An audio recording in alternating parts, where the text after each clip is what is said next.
जिमि पितु बालक बने। भगवान चित्रकूट में रहते हैं और चित्रकूट में भगवान उन फूल भीलों की वचनों को ऐसे सुनते हैं जैसे पिता अपने पुत्र की तोतली भाषा को सुनकर के प्रसन्न होता है। ऐसे ही हमारे प्रभु फूल भीलों के वचनों को बड़े ध्यान से सुनते हैं। और ये वो प्रभु हैं वेद भी जिनका पार नहीं पाते। वेद वचन मुनि मन अगम, मुनियों का मन भी समाधि में जिनको पकड़ नहीं पाता है, वेद नीति नीति कह के जिनकी महिमा का गान करते हैं, वे प्रभु फूल भीलों के वचनों को कैसे सुन रहे हैं। वचन किरातन के सुनत, जिमि पितु बालक बने। जैसे पिता अपने पुत्र की बात को सुनता है। छोटा सा बच्चा तोतली भाषा में कुछ बोलता है, पिता कितने आनंद से सुनता है। ऐसे ही भगवान फूल भीलों के वचनों को सुन रहे हैं और गोस्वामी जी कह रहे हैं कि भगवान का हमारे स्वभाव देख लीजिए। भगवान को केवल प्रेम से जीता जा सकता है। राम ही केवल प्रेम प्यारा, राम ही केवल प्रेम प्यारा, राम ही केवल प्रेम प्यारा, राम ही केवल प्रेम प्यारा। जान ले जो जान निहारा, जान ले जो जान निहारा, जान ले जो जान निहारा, जान ले जो जान निहारा। राम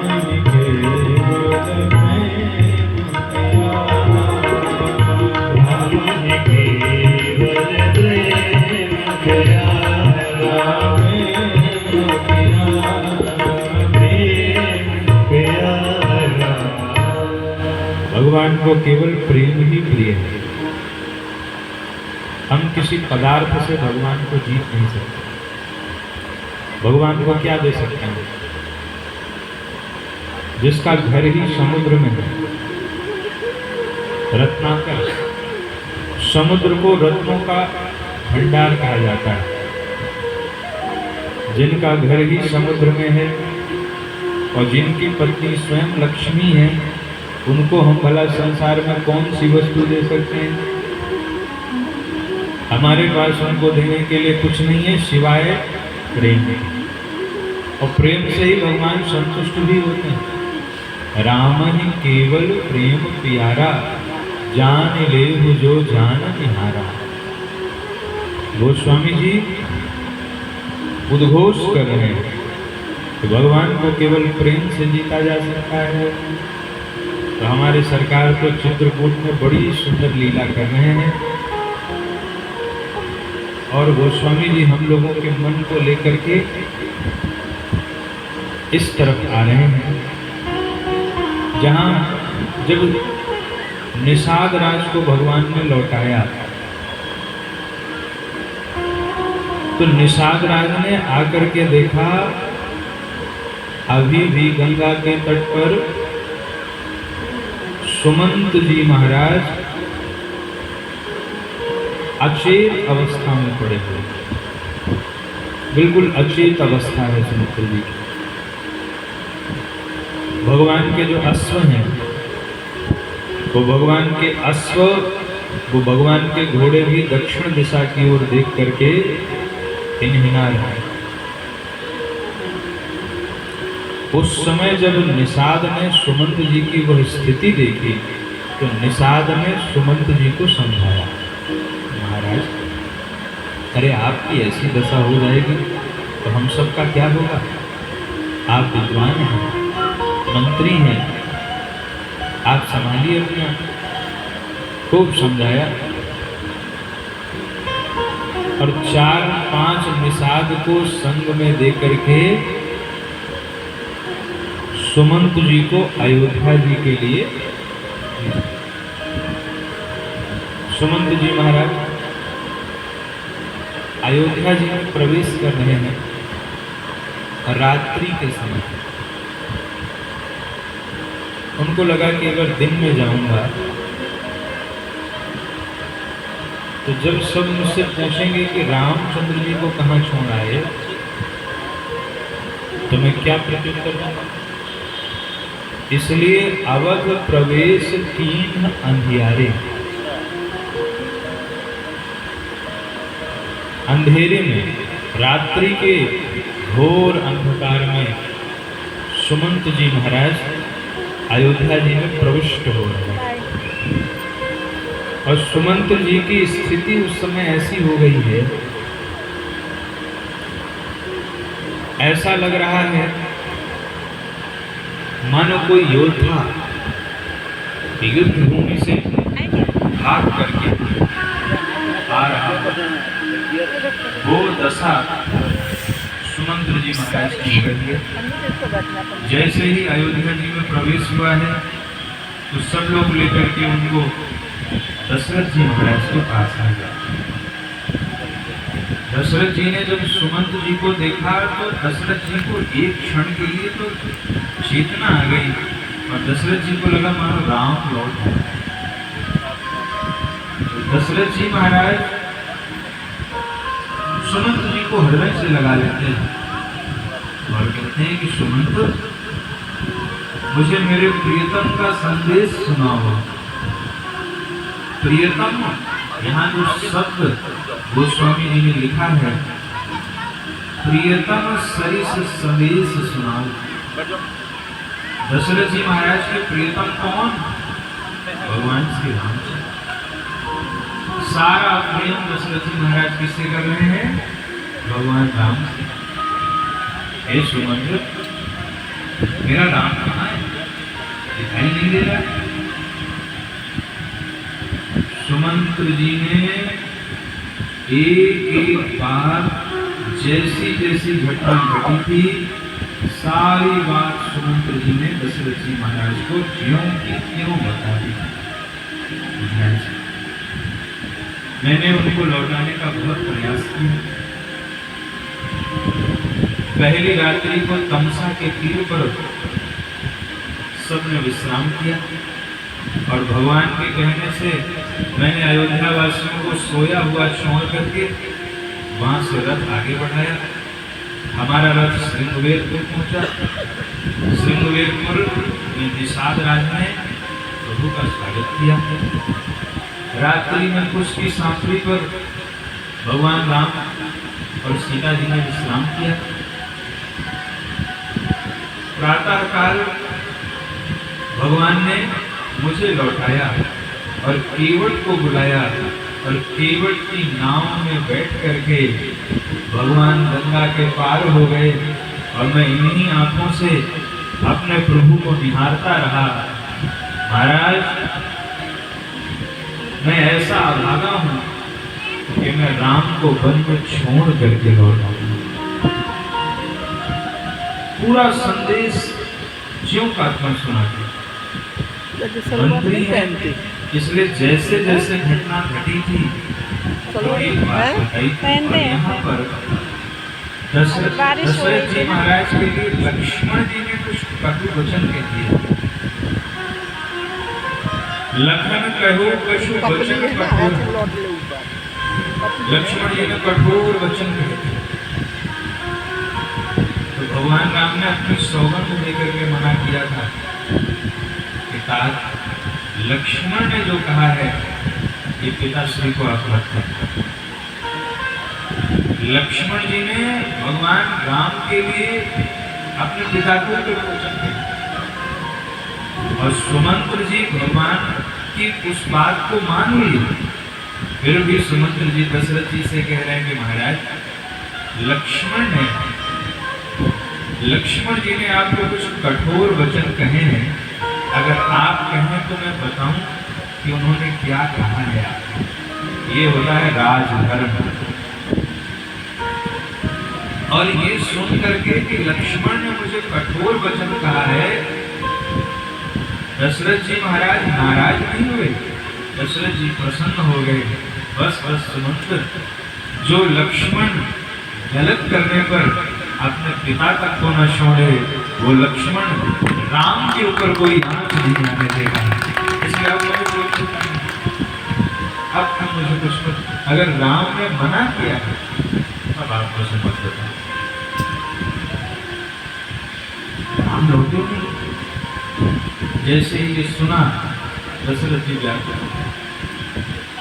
विलाप करने लगे दशरथ, और उसी समय कौशल्या अम्बा आई और दशरथ जी महाराज को समझाने लगी, महाराज संभालिए अपना।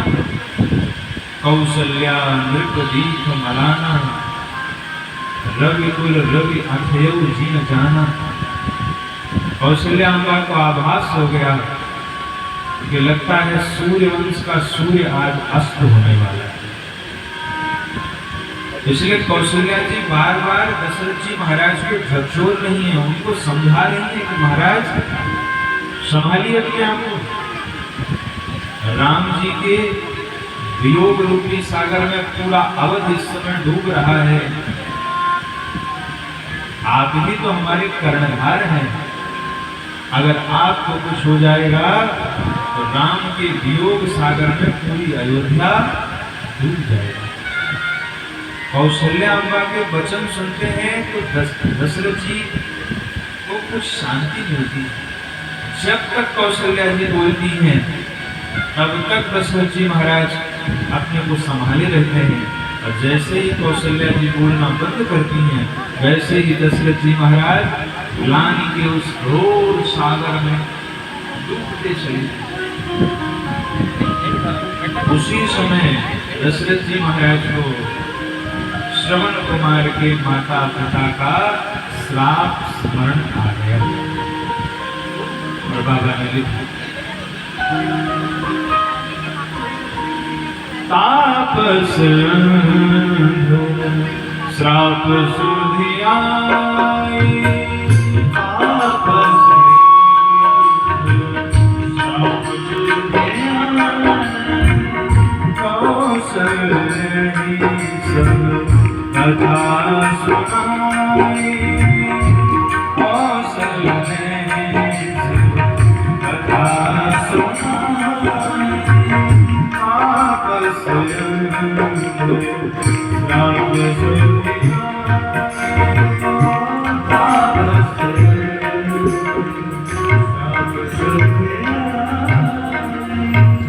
श्रवण कुमार के माता पिता का श्राप दशरथ जी को स्मरण हो गया।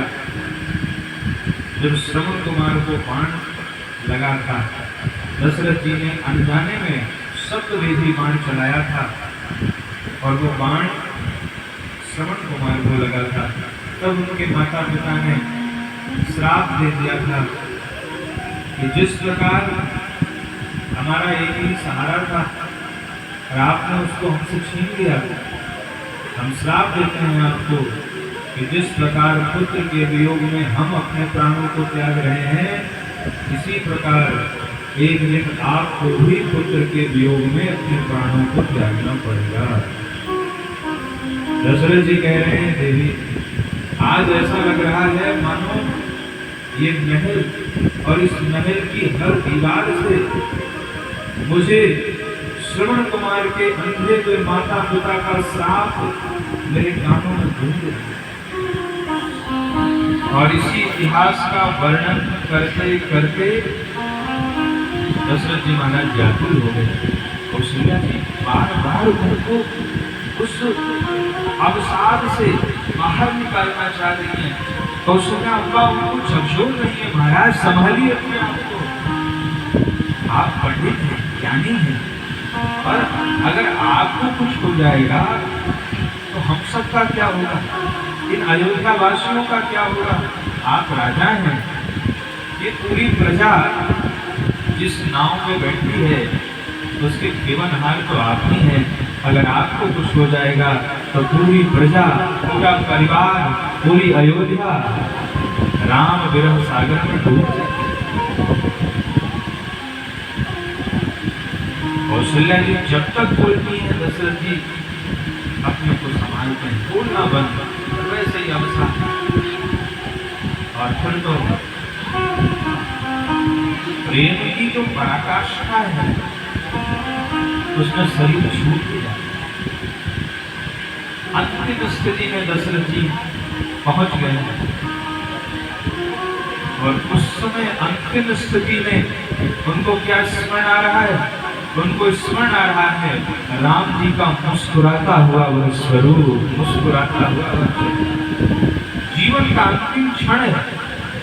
और दशरथ जी को बार बार राम जी के वन गमन का वो चित्र, वो झांकी दशरथ जी के हृदय में अंकित हो रही है कि मैंने अपने पुत्र को वनवास दे दिया था, लेकिन मेरा बेटा उसी भाव में मुस्कुराता हुआ वन चला गया।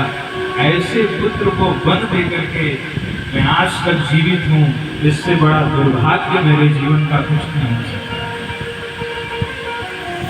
स्मरण कर रहे हैं, क्या स्मरण कर रहे हैं?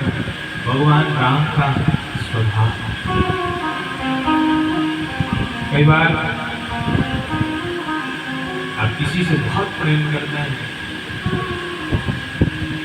तो जो उनका गुण है, जो उनका स्वभाव है, उनके दूर जाने पर बार बार आपको स्मरण होता है। और दशरथ जी का भगवान के चरणों में सत्य प्रेम है, सत्य प्रेम को चरितार्थ कर रहे हैं। और सत्य प्रेम की परिभाषा क्या है?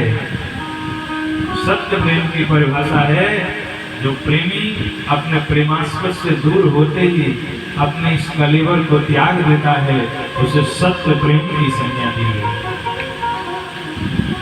दशरथ जी महाराज व्याकुल हो गए। हार गुनंदन प्राण प्रीते, हार गुनंदन प्राण प्रीते, तुम बिन जियत बहुत दिन बीते, बहुत दिन बीते। जानकी लखन हार गोबर, जानकी लखन हार गोबर, आप तो ही तुलचित चातक जल, आप तो ही तुलचित राम राम कहि राम कहि, राम राम कहि राम, राम राम कहि राम, राम राम कहि राम। तम पर हरि रघुबर राम गयो सुरधाम, तम पर हरि रघुबर राम गयो सुरधाम, तम पर हरि रघुबर राम गयो सुरधाम। श्री दशरथ जी महाराज ने 6 बार राम जी का नाम लिया। आज भगवान के बन गए हुए 6ठा दिन, मानो 6 बार राम के निकल के दशरथ जी भगवान से क्षमा मांग रहे हैं कि प्रभु मुझे प्राण तो उसी दिन त्याग देना चाहिए था जिस दिन आप बन गए, लेकिन 6 दिन इस शरीर को मैंने रखा, इसलिए 6 बार राम राम कर करके भगवान से क्षमा मांगा। राम राम कही राम कही, राम राम कही राम, तन परिहरि रघुबर विरह राम गयो सुरधाम। जैसे ही श्री दशरथ जी महाराज का देवलोक गमन हुआ, माताएं चीत्कार करने लगी, कौशल्या मां विलाप करने लगी, सुमित्रा जी रुदन करने लगी, सब रानियां रुदन करने लगी।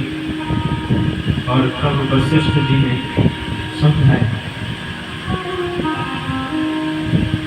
अनेक इतिहास का वर्णन किया।